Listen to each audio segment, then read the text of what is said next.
What's going on, everybody? It's Q Jackson, host of BLK Talk. Look, I was over here preparing for another amazing episode, but look, I need you guys to go ahead and hit the subscribe button, the like button, and the notification bell so that you guys don't miss any of our amazing conversations. Have a new episode coming to you in 5, 4, 3, 2, 1. Oh, what's going on, everybody? It's Q Jackson, host of BLK Talk. And if it looks like we're in a different location, it's because we are. Today, I decided I wanted to bring you guys something different, something creative, and something real funky. Today, we have a special guest and an amazing conversation that we're getting ready to have in the middle of me getting a tattoo. I've been getting ready for Hoochie Daddy season. You know, it's time for the Hoochie Daddy shorts. So I'm getting me a tattoo right above these Hoochie Daddy uncle knees. And today, my special guest is my friend, my brother, creative, one of the most creative people that I've had the opportunity to meet in a very long time, Mr. Monarch Jones. Monarch, go ahead and say hey to the people. What's going on? I definitely appreciate you for joining me today on BLK Talk while we are in the middle of your creative process. So if you could, I know you're busy real quick, but tell the people a little bit about who you are. Who is Monarch Jones while I sip on this amazing smoothie? So I guess instead of using the term artist, I'll say a creator. Because I mean, I do a lot more than just fine arts, of course. But yeah, I mean, I'm just a good guy. I try to be, at least. I'm not perfect, but I try to help the next person whenever I can. I'm a dad. I've been a creator all of my life. I will say I get it from my mom's side of the family. My mom's she's very creative as well. And yeah, man, I'm just looking to better myself in any way that I can. Now, creativity. Now, this man is a tattoo artist. Okay, if you can see some of these paintings that are around us, this man actually took the time, the patience, the energy. Every time we're on the phone, he's creating something new. And if you guys can see this forest that I'm sitting in, okay, this man is a plant dad. Like, I thought I was a plant dad, but my little plants compared to this big jungle that I'm sitting around, like, it is absolutely amazing and inspiring at the same time. So for you, you live in your creative space. I do. You've created a space that you can be comfortable in, and by the way, it's clean. Okay, it's clean, it smells good, it look good, and every time I come over here, it's like the maid just cleaned up. Facts. Like, for you, how important is your space? How important is it for your space to reflect like you as a creative? I feel like the space that you live in says a lot about you. And as far as like patterns and all of that, like I feel like you can never have clutter in your space. Like that says a lot about your mental well-being. And some people operate better, with clutter. Some people do. It doesn't mean they're a dirty person. It's just some people operate better like that. Depends on the mindset. So that means that, like, if their home or their space, their area is junky, then they tend to have kind of a junky, messy mind. Yeah, I mean, I guess you could say that, but I think it's more about I think it's organization is what I would say. Because I mean, I have my times too, to where sometimes I'm very neat, but sometimes I like paint thrown everywhere. It's like I like that sometimes. Like it's like you see plants everywhere, but I promise you, I know where everything is though if I'm looking for it. Right. That is, yeah, that's true. I'm like that too. But my house, it's organized to my specifications, I guess I would say. Right. Now, for you, you were born in Boston. Boston, right? Why did I not know that? I don't know why I thought he was born in like Oklahoma or something like that. No, but hell no. Shout out to them, but nah, hell no. Born originally in Boston, Massachusetts. Okay. Home of New Edition and Bobby Brown and the boys. You're now in Georgia, but between Georgia and Boston, you've lived quite a few places. You've had quite a few experiences in life. So tell us a little bit about your Boston upbringing and how, the life of Boston instilled the things in you that Okay. So first, I'm gonna clarify. Like, I've been in Georgia since I was about 2, 3 years old. So I've been in Georgia pretty much all my life. Well, not most of my family. A lot of my family's from Boston as well. I have family everywhere. New York, pretty much branched from New York. But yeah, I have family. Like my family's pretty spread out. But my family, most of my family members reside in Georgia, from the Atlanta area to Milledgeville, Washington County, known as Waco. Yeah, Waco, Deep Step, Milledgeville. Like I said, Augusta. All of those areas. But as far as Boston, man, I lived in Boston probably out of my entire life. Probably about 4 years. When I was in middle school, I moved back up there, and I stayed for about a year, tried it out, and I was just like, man, it really ain't for me, man. I'm a Southern boy, so that was, what I'm saying, that was my reason to coming back home. What I'm saying, I do consider Georgia my home. What I'm saying, I love Boston. Shout out to Boston, and I'm gonna always be, born in that area, but I was raised down here, so. What I'm saying? I'm a Southern man, I should say. But as far as Boston, it's fast. I will say that I've seen a lot. I've seen a lot growing up there. And like I said, that was just middle school alone, man. It's quite different. But yeah, I'm definitely used to being down south, I will say. Now, when did you get to the place where your creativity started to kind of take a front seat to who you were? I will say probably around 2015, maybe 2014, 2015. And really before then, but as far as when I actually started taking it super serious, like this is what I wanted to do. Like I really made that decision of, being a fine artist, painting, doing art shows, gallery shows. I've been tattooing for about 12 years now. So I've been doing that longer than anything. But as far as the paint side, yeah, it's probably about 14, 15. Or 2014 and 15. Right. Mm-hmm. See, now when I'm asking, when you were a young boy, were you one of those people that used to just sit there and doodle and create, images and paintings and stuff like that? Or was it something that came out at an older age? Because I know for me, when I was younger, I'm not an artist, but I used to think I was going to be an architect. So, on Fridays, my mother would bring home cardboard or whatever from her job, and I would create these little cities for my Hot Wheels. And I was 8, 9, 10 years old. So from then, I knew I wanted to do something different. So, around that age for you, what were you thinking about? I'm gonna say before that age, because actually I knew before then. So my mom, what she used to do, she draws. Well, she doesn't draw like she used to, but at the time when I was younger, when I was a child, my mom used to draw when it comes to portraits. That's why I love doing portraits now. But my mom used to draw half of a face, and she could do this stuff with pens, a permanent pen, permanent ink. She'd draw half of a face, and she would get me to draw the other half, and I would have to complete the piece. So I was around maybe 6 or 7 when she was doing this stuff for me. So ever since then, I've been, I pretty much knew I could draw. And they were actually nice portraits I was doing too. So it wasn't your average, little kindergarten portrait. This was, what I'm saying, I knew what I was doing. So that's when I knew then, I'm an artist, that's my field. Now, does she still have these? I don't think so. Honestly, I don't think so. I know I do have some old drawings, but it's put up. So your inspiration kind of came from your mother? Yes. Okay. Now, at the age you are now, and the fact that you've kind of perfected your craft, have you guys ever talked about recreating some of those moments where she would do stuff and you would finish it, to have that one piece that kind of symbolizes the bond between mother and son?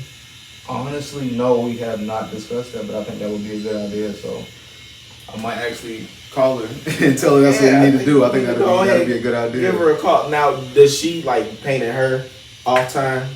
No, she doesn't. She actually has a business. Well, it's a company called Lady Orchid, and it's basically for the well-being of women of all colors, sizes, shapes. And she could tell you more about that if you haven't talked to her about it. But yeah, her company's name is Lady Orchid. So mama's an entrepreneur. She is. So Yes. you got it honestly. So a lot of things that I am, and it's crazy because I've known this man for almost 2 years. A lot of the things that you do and are great at now, your mother does as well. Like the entrepreneurial lifestyle, the creativity. Like you haven't Right. worked for anybody in how long? It's been almost 10 years actually. I think Wow. the last time I had a job, and I really don't consider it working because I loved it so much, which was bartending. But last time I had a job was probably about 8, 9 years ago. I think it's been like 9 years now. Now, when you got to the place where you were like, all right, I'm going to be a full-time entrepreneur. I'm going to invest in myself. I'm going to pursue the passions that I have, and I'm just going to give it my all. What was that thought? Because, and the reason that I ask that is because a lot of people don't know when it's time to walk away from a job. A lot of people don't know if their gifts, if their art, if their passions are going to be that thing that takes them to the next level. But you left. You don't look like you missing no meals. Oh no. And almost 10 years later, you've been doing it for yourself, and you're still able to, wake up, smile, be happy, support family, things like that. Like, Right. How did you get to that place? I'm gonna say it started off with learning self-discipline, which I'm still learning more of. Yeah. But self-management as well, and knowing, like, I feel like I wasn't in my happy place when I was actually working for other people. Mm-hmm. So, I respect the people that do and that still have jobs and all that stuff, but I just felt like it wasn't for me. You know what I'm saying? Like, it wasn't something that I felt like, I didn't feel like I was living, and I feel like that's what life is about, is living.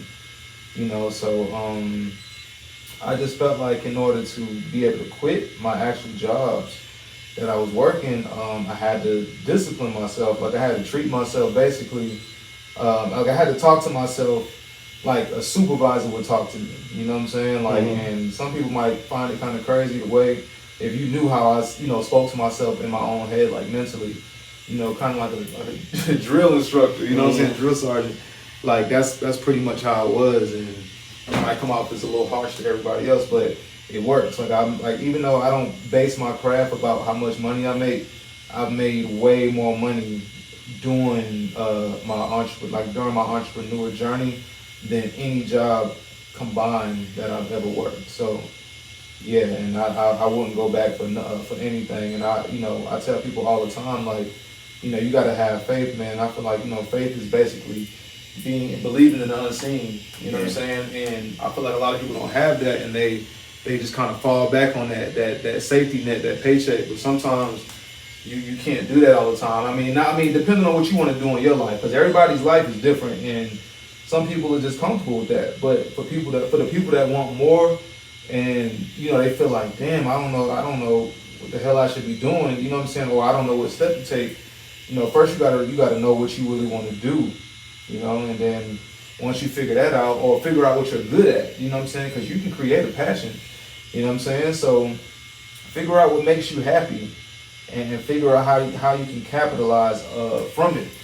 And you just do it. You just make it a habit, repeat it. You know what I'm saying? Make it a repetitive thing, and the next thing you know, you'll become a master of it. And then whatever niche that is, or what word should I use? Basically, client base or your target market, like those people, they will attract to you. See, and if y'all didn't catch that, that is coming straight from the book of Monarch. The life lessons that every man should live by. You know what? I just came up with the name for your book. You're welcome in advance. I like that. Now, if you could, do me a favor, turn that off real quick. Okay. I want you to look at the people. Now, a lot of us have been given a lot of advice throughout life that has sustained us, throughout our many ups and downs. Right. If there is one thing you can look at the people and tell them right now, regarding their journey, regarding getting out there, believing in yourself, doing what you have to do to get to that next level, believing in your art, despite what other people may feel about you? Right. What would you say to them? First of all, stop being scared. I feel like fear can be used in a good way and it can be used in a bad way. Because you have, as far as fear, I feel like fear and self-doubt kind of runs parallel. Oh, yeah. But, I feel like fear is like a chemical in the brain that's basically telling you, okay, don't do that because it's going to hurt you. But fear can also be a form of self-doubt to where it's telling you like, oh, I don't know what these people are going to think about me. I don't know how, like my life is going to change. Like I might fall and I might not ever come back. But fear should be used as a stepping stone instead of, like what I was hindrance. Yeah. Don't let fear hinder you. Yeah. Use it to motivate you. And you have to fail. Like, I mean, that was one thing too that like, well, I got over this as a child, I will say. Because I was one of those kids that, I've been through a lot. But I was always like the daring one, like the one that was like the thrill seeker, like nah, like I'm gonna go first. Like since y'all wanna play and everybody's scared, I'm gonna go first. I'm gonna jump first. Like that was always my mindset. I ain't gonna lie, I was like that too. If y'all look right here, I got a mark right here, right here. I got some stuff over here. I got marked right there to prove that I was that very same way. Yeah, and if you ever talk to my mom, she'll tell you the same thing. Like I done shed a lot of blood on myself, you know what I'm saying, from being outside, running around, getting hurt, falling off and stuff, whatever the case may be, and you just be like, man, like. What was the craziest thing you did as a kid? That you probably, look, if your mama is watching, you probably never even told her, but now you about to tell it to the world. Okay, when you say kid, give me an age range. Younger than 18. Younger than 14. Okay, well, younger than 14, man, that's far back. Why you trying to figure it out? I might as well go ahead and give y'all mine. Okay, yeah. So I used to play in this like field that was by a creek, not too far from the house. It was like a waterfall creek or whatever. And we were over there one day, and I don't know how or why or what, but I had some matches. And I started lighting stuff and then throwing it. Lighting it and throwing it. Lighting it and throwing it. And before I know it, I didn't realize that the little forest, the little area was dry. Right. Before I knew it, this whole little area then caught fire. And I'm like, I'm about to go to jail because I'm burning this forest up. So I done ran back to the house. It's like a block and a half away to get a cup of water.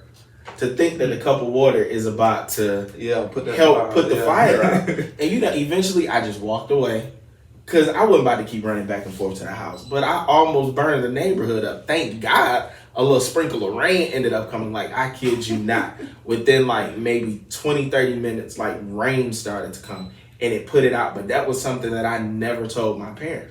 Like I almost burned up their bedroom doing the same thing one day. I think I was spraying like my mother's perfume and had a lighter or something like that. Stories like that too. And something that falling on the floor. So I almost burned their room. The house on fire. Right. I miss being a child. I don't know. I think my extremely crazy moments, I probably shouldn't say that, but I've had some. Like I said, I've had some moments. Definitely some arson moments in my life. I did play with a lot of fire as a child.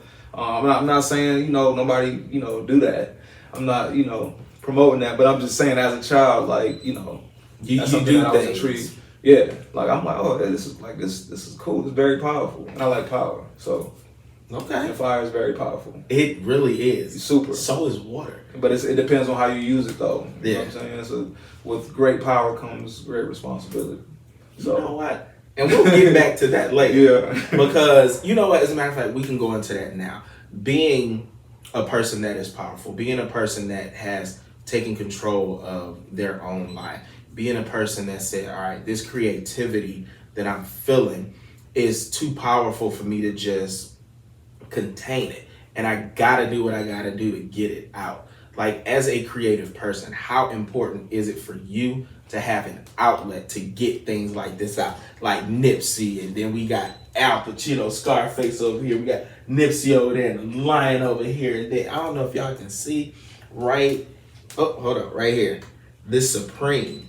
Like, when I tell y'all, this man did that himself.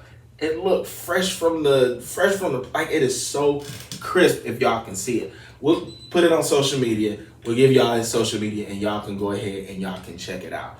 But like I was asking, how important is it for you to have an outlet so that powerful creativity of yours has a place to go? So when you say an outlet, do you mean like as far as like social media? Or do you mean like an outlet? Oh no, as far as, no, like, no, my the way friend. I create. This is your outlet.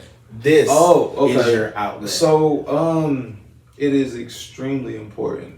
I mean, this is really this is my life. Yeah. If I can, I can do a lot of things, but this is, like I said, this is my life. I'm always looking to learn other things, but if I was to say like the foundation, where the anchor is dropped, this is where like even on my worst days, like I can just come here and do this, and I'm like I'll forget about it. Like, and I mean, it's many other ways, like from martial arts to learning new things. That's like my biggest happy place is learning. Mm-hmm. So I don't care how bad of a place I am mentally in life. If I learn something, like I'll be back to normal. Like I can't really be trapped mentally. Like you can put me anywhere, but you can't trap me mentally because it's like as long as I have a book around, or even if I'm just having my own thoughts in my own head, you know what I'm saying? Like, I mean, it's as simple as that. Like, I mean, I can create in my head and I'll be happy. Mm. Like, for real. And I'm just like, well, maybe I can put this to use one day, and I'll just have like my little file cabinet in there that I just, you know what I'm saying, and just come back to it later. Like, but that's just how my mind works, and that's how I've learned to, you know, persevere through a lot in life. You know what I'm saying? So that's, I feel like, other than God, that's why I'm still here today, mentally, you know, sane. Like one of my next tattoos is gonna be "Stay sane," meaning I don't give a damn what the fuck you go through in life. Yeah. Like, bro, stay sane. Like, just don't lose your shit. You know what I'm saying? Don't quit. Just keep going. Like, you gotta just keep going. Like, you're gonna go through so much shit that you probably don't even think or imagine yourself going through. Mm-hmm. But once you make it through, it's just like, okay, bro, I'm still here. I still got my mind. Like, I'm good. You know what I'm saying? Like, saying stay sane it's easy. It's something that's easier said than done. But for you, aside from the creativity, the artistry, the martial arts, and everything that you have going on, what are some of those things that helps you to balance you, to keep you sane? Have you ever tried therapy?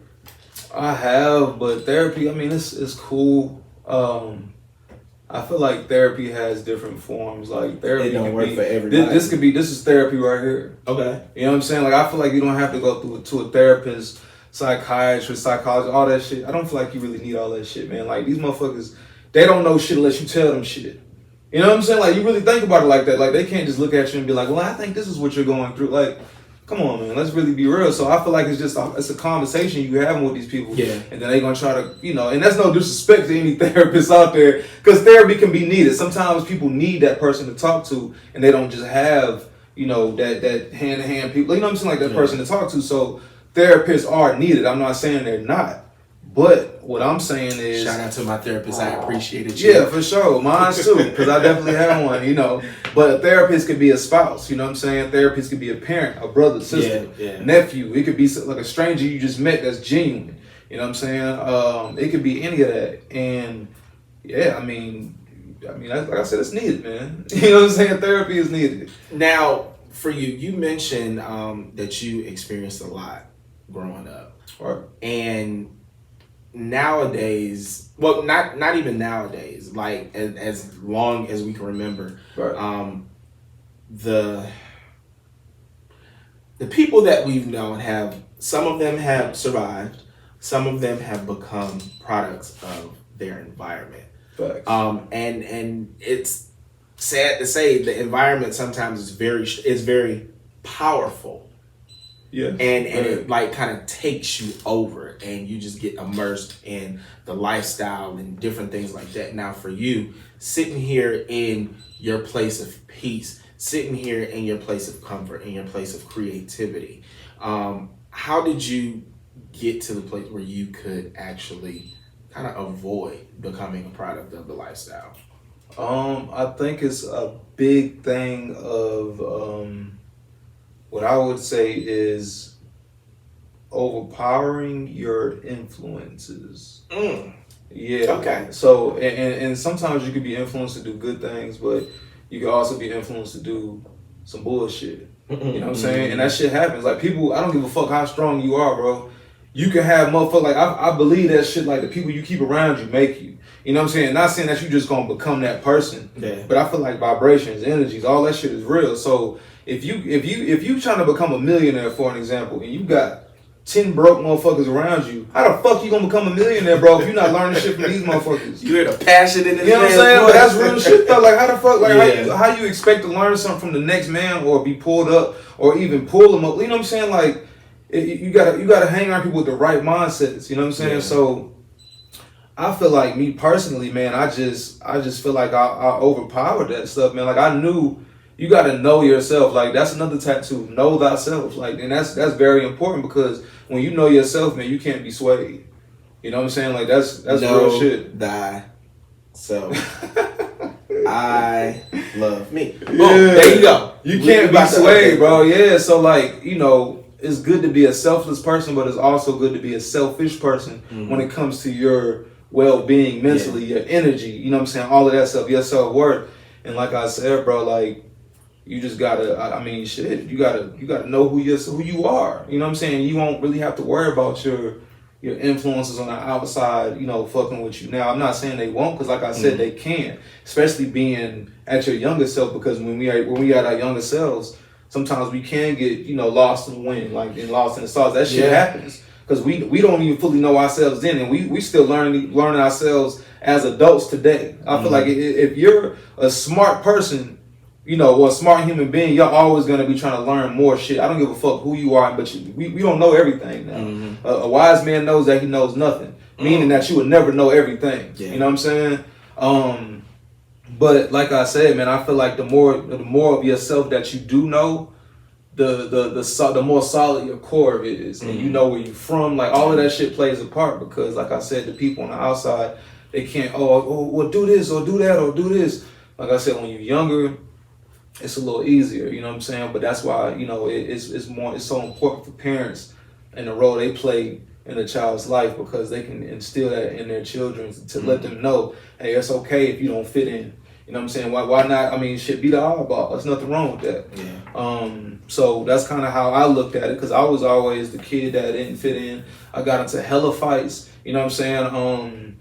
If I was hanging with a group or a group was hanging with me, it was always small. You know what I'm saying? Like I feel like, you know, I know the terms, it's become popular now, but like popular loner. Like I'm still like that. Like I don't give a fuck if a nigga fuck with me or not. Like fuck y'all. You know what I'm saying? Like y'all don't like me? Okay, cool. Like shit, I'm gonna be respectful. You know what I'm saying? Just don't respect me. But it's just like, I mean, shit, bro. I mean, as long as I got God, bro, my family, and I can still create. You know what I'm saying? And still give game and wisdom to the next man, bro, and still be able to learn myself from, you know what I'm saying, people that's older and that have more wisdom than me. I'm happy, bro. I really don't give a fuck about all the other bullshit, honestly. Now, speaking of instilling wisdom into the next generation, now, as we mentioned earlier, you are a father. I am. You got some daughters, you got some sons. Both. You are responsible for, you know, the well-being and the growth of these individuals. Right. Like, what are some of the main things that you instill in your kids? The main things I instill in my kids are young, but I believe in teaching kids on based off of what level they're on, because you don't want to teach them something that's up here and they're mental, they can't handle that, you know what I'm saying, level of you know, wisdom. So basically, you know, being calm, self-respect, being able to express yourself, honesty. I mean, there's a number of things, man. Integrity, like whatever it is, like, I mean, yeah, integrity, really that being like the biggest thing, or one of the biggest things. Respect. You know what I'm saying? Yes, ma'am, no, ma'am. One thing about me, man, like I said, I grew up in the South. When I go visit my family up north, I'd be like one of my aunts, they may probably be like 40 years old. I'm like, yes, ma'am. They'd be like, nigga, don't call me ma'am. And I'm like, damn, like, you know what I'm saying? Like, we in New York, you know what I'm saying? But I'm like, I mean, that's how we talk in the South. New York is a whole different thing. Yeah, so. but that's how I was raised. My mama raised me like that. So it's like, shit, well, that's what I know. So you ain't gonna tell me, I'm still call you ma'am. I don't give a damn. You can be younger than me. I'm still gonna call you ma'am. I'm still, yes, sir, you know, sir. Like, that's just how I was brought up. You know, another thing. Now, my friend, she's Shout out to T Marie, my old co-host, friend, everything. One of the things that I've learned is that chivalry will never, ever, ever die. When I walk up to it, if me and her are walking together and we're like walking on the street, I make sure that I'm walking toward the outside of the street. Right. So just in case a car want to jump up, it's gonna hit me, not her. Right. And when we walk up to a door, I'm making sure I'm gonna open that door. But the funny thing though, like she'll stop. And I'm like, what are you stopping? And then I look and I'm like, oh, there's a door right here. Right.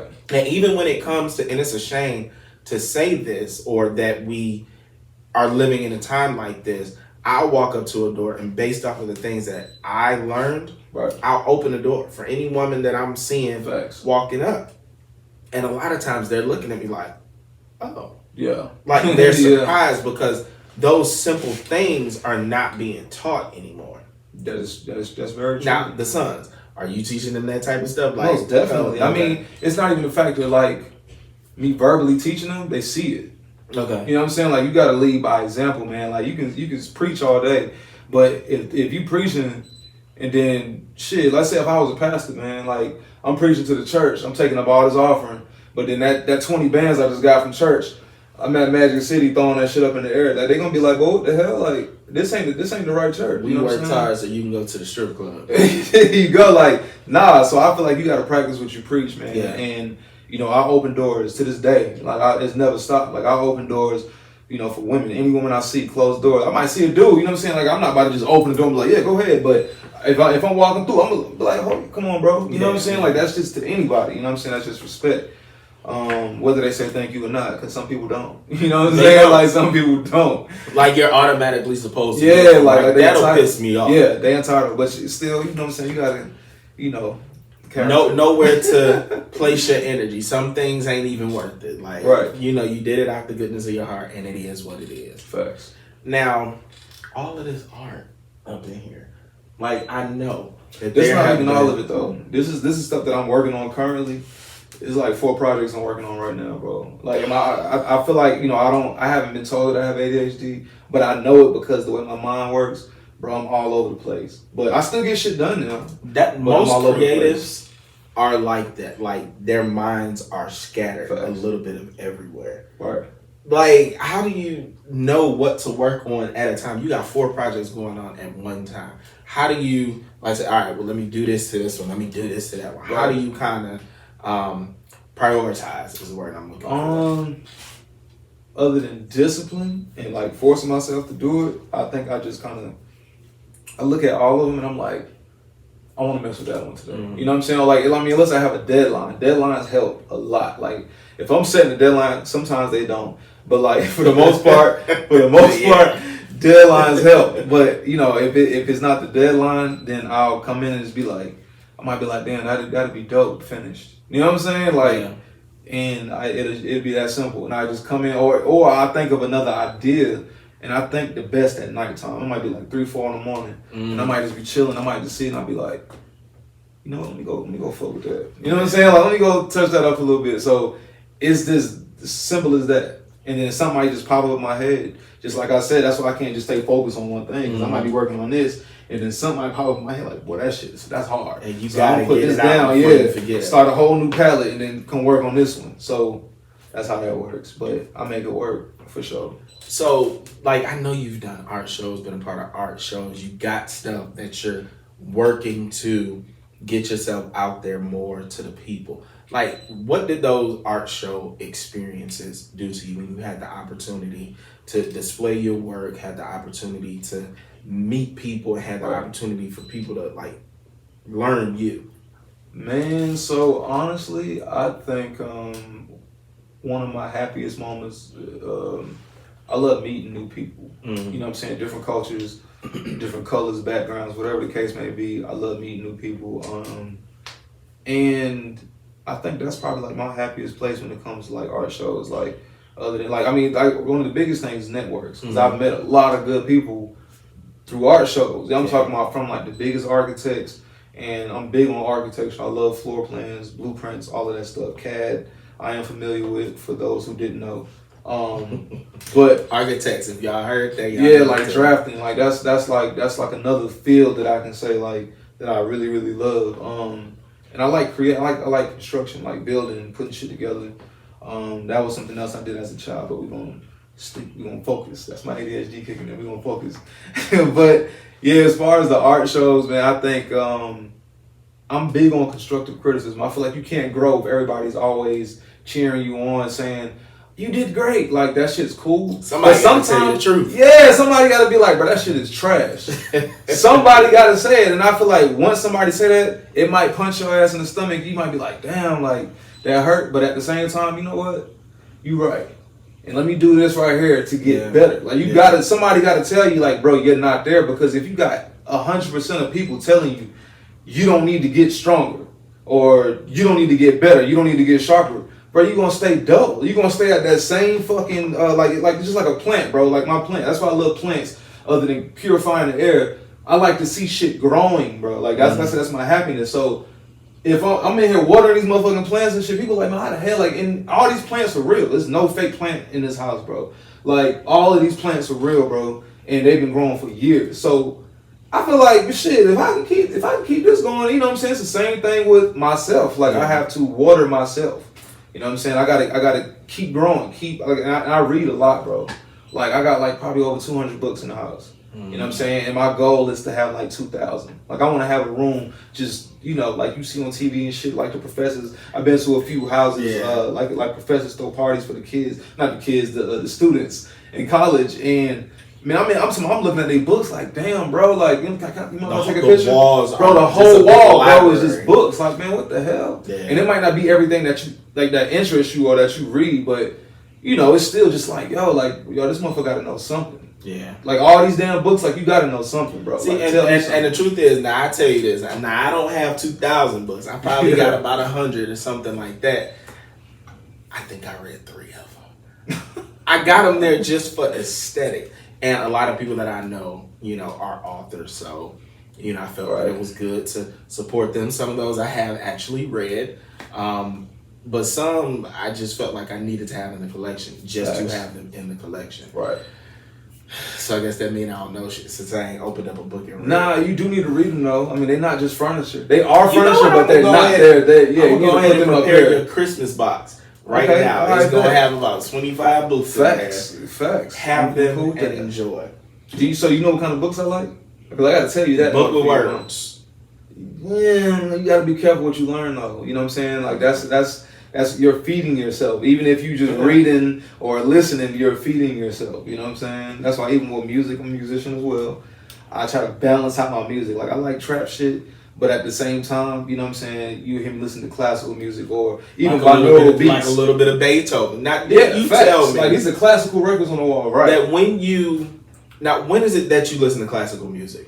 At what part of like your creativity? Sometimes it can be at night when I'm just up thinking. Like, you know what I'm saying? Sometimes it's when I'm creating. It's just, like I said, it just varies what mood I'm in. Now, it's crazy because a lot of people feel like they need words to listen to music. But tell us how equally important, like jazz and,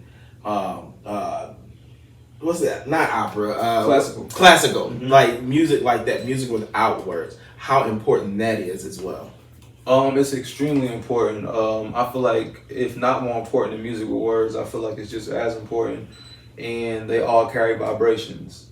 You know what I'm saying? So that's why you got to be careful. And like I said, if you do like listening to rap, that's cool, but you got to balance it out so you're not out here just trying to shoot people and shit, and you wondering why you got an attitude all day because you've been listening to music about drugs and shooting motherfuckers. Like, bro, that's not okay. You know what I'm saying? And I mean, some people can deal with that and control that, but like I said, it's like you're watering yourself with a certain type of water, bro, that's violent, and that's not good, you know? So I feel like... Hennessy water. Yeah, facts. Right, you know what I'm saying? So I feel like, you know, you gotta, you know, it's kind of like, just like you said, Hennessy water. You out at the club drinking, and you probably done had like 5, 6, 7 shots.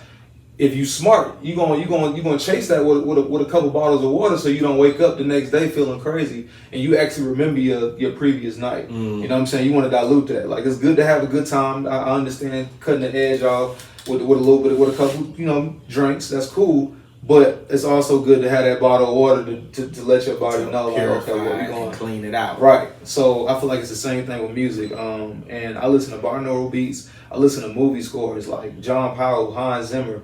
Probably don't know them people are, but they're composers. I feel like I've heard it. Now, real quick, hey, wasn't Beethoven black?